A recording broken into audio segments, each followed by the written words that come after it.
Hey guys, Mr. Cooney here, and I'm gonna quickly review through probably relatively simple grammar we're doing here still, but pronouns. There are a lot of different types of pronouns.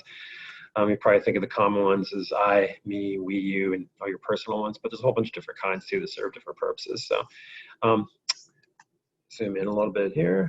So in general, pronoun takes the place of a noun, okay?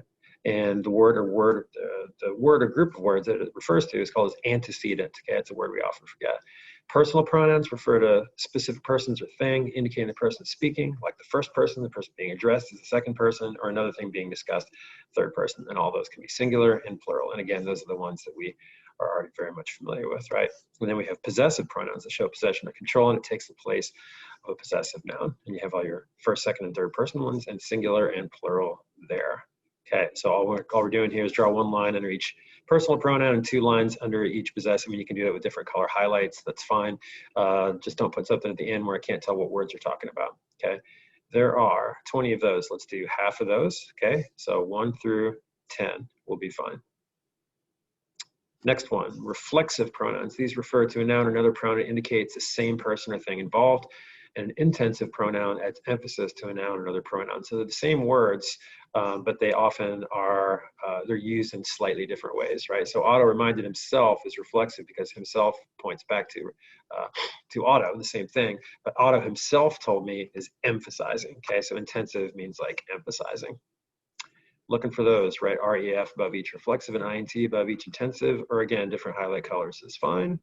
And there are only 10 of those, and I think we can pretty much stick with the half plan. So just do 1 through 5 on exercise 2. All right, lesson 4. Interrogative, relative, demonstrative, and indefinite pronouns. See what I mean? A lot of different kinds of pronouns. So interrogative pronouns form questions. There are who, whom, who's, which, and that. And other interrogative pronouns are whoever, whomever, whatever, and whichever.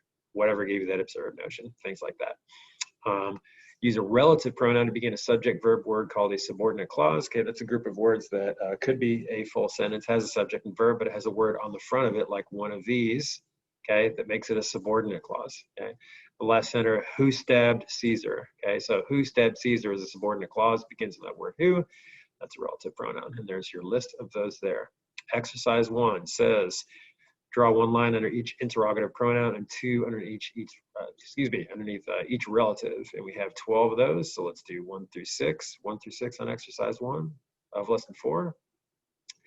And then finally, we have demonstrative pronouns. Point out specific person, places, or things. That is a great idea, Charlie. And those are this, these, that, and those. And if you ever wonder the difference between those, this is something near you. That is something that is away from you across the room. These are some things near you, and those are some things that are across the room. And then finally, we have indefinite pronouns that refer to person, place, or things in a more general way, and there are a whole bunch of those. Okay, it's a little bit tricky which are singular and which are plural, but we don't need to deal with that yet. And you only have 8 of those, so let's just do the first 4 of those. So the first half of each exercise, since I'm giving you two-page exercises, that is due Friday, which means you need to have it done by Thursday night at midnight.